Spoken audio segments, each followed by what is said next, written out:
अस्सलाम वालेकुम, welcome to the healers. उम्मीद करता हूँ आप ठीक ठाक होंगे। आज के इस वीडियो में हम जानेंगे कि मैमोग्राफी टेस्ट जो है ये क्या होता है और इसके जो बेसिकली रिपोर्टिंग सिस्टम है, इसकी जो रेटिंग है, जो डिफरेंट किस्म के इसको बाय रेड कहते हैं, इसके बारे में जानेंगे कि इन कैटेगरीज़ के क्या मीनिंग है।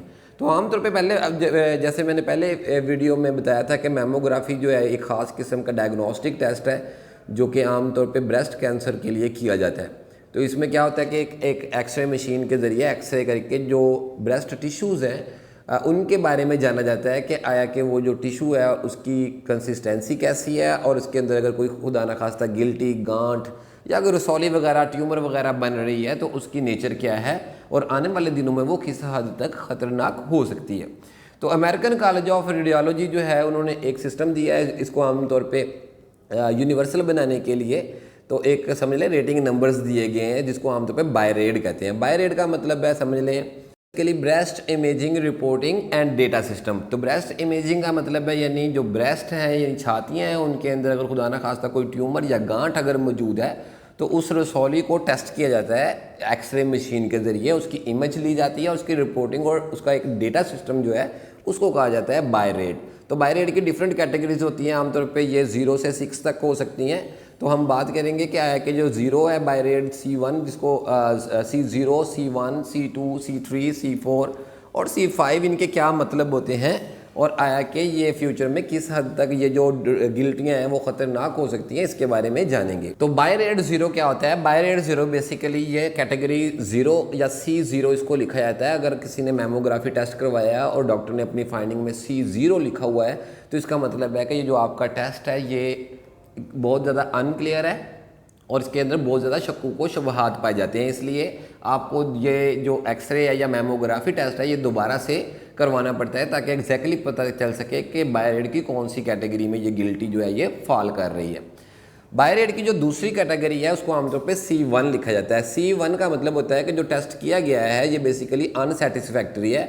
तो इसमें भी आमतौर पे डॉक्टर की एडवाइस यही होती है कि वो आपको दोबारा से एक न्यू मैमोग्राफी टेस्ट के लिए भेजता है ताकि क्लियर हो सके क्या है कि जो गिल्टी या गांठ है या कोई रसौली अगर मौजूद है तो उसका टेक्सचर कैसा है और वो फ्यूचर में खुदा ना खास्ता किस हद तक खतरनाक हो सकती है।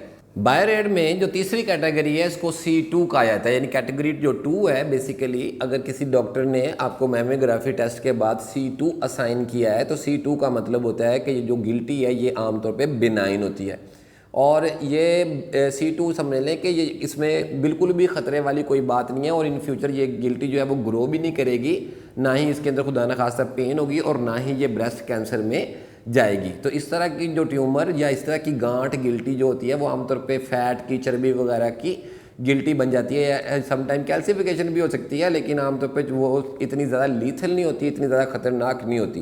तो C2 का मतलब है ये बेनाइन ट्यूमर है और यानी ये कम खतरनाक है और बल्कि ये इसका कोई भी एज सच कोई डेंजरस पहलू है नहीं, तो इसके बारे में ज़्यादा फिक्र करने की ज़रूरत नहीं होती है। C3 आमतौर पर बाय रेड की चौथी कैटेगरी मानी जाती है।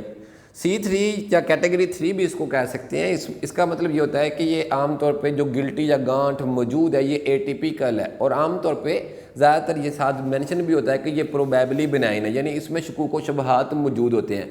डॉक्टर ये समझ रहा होता है कि ये गिल्टी बिनाइन है लेकिन साथ साथ उसको शकूक व शुबहात भी पाए जाते हैं, तो चूँकि वो बहुत ज़्यादा मुतमिन नहीं होता तो इसके लिए फिर डॉक्टर एडवाइस करते हैं कि इसको कट लगा के एक छोटा सा वहाँ से समझ लें एक टिशू काट के उसको उस सैंपल को जो है वो फिर फर्दर लेबॉरेटरी के अंदर भेजते हैं ताकि उसकी मज़ीद जो है हिस्टोलॉजी देख के ये पता लगाया जा सके कि ये बिनाइन ट्यूमर है या खुदा ना खास्ता ये कैंसरस ट्यूमर है।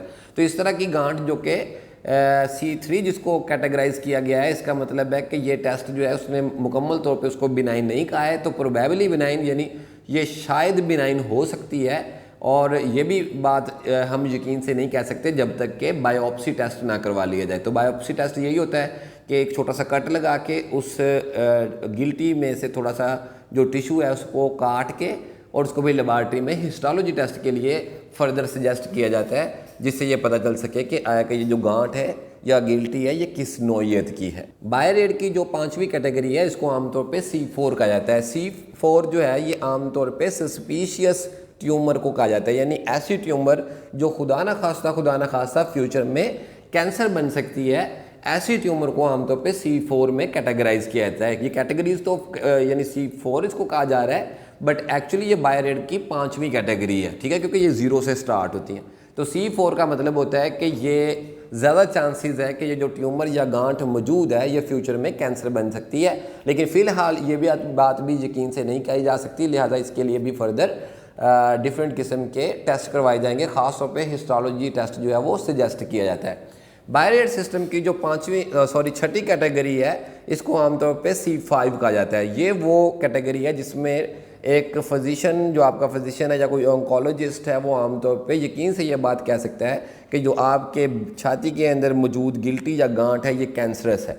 इस तरह की जो गिल्टी है यानी C5 जो है, इसके आगे एक वर्ड मेंशन भी होता है जिसको मलिग्नेंसी कहा जाता है। तो मलिग्नेंसी या मलिग्नेंट ट्यूमर जो होती हैं बेसिकली वो कैंसरस ट्यूमर होती हैं और वो फ्यूचर में बहुत ज़्यादा ख़तरनाक हो सकती हैं, और यही वो कैटेगरी है जिसको आमतौर पे ब्रेस्ट कैंसर कहा जाता है। तो आज का जो वीडियो है ये स्पेसिफिकली इन कैटेगरीज़ के बारे में था। अगर आपको किसी किस्म का के अंदर कोई गिल्टी या ट्यूमर मौजूद है और आप उसके बारे में कोई राय लेना चाहते हैं या कुछ स्पेसिफिकली होम्योपैथिक ट्रीटमेंट के बारे में, इसके बारे में जानना चाहते हैं, तो आप हमें कंसल्टेंसी के लिए हमारे फेसबुक पेज के थ्रू, व्हाट्सएप के थ्रू, या फिर आप हमें कॉन्टेक्ट कर सकते हैं हमारे व्हाट्सएप नंबर पे।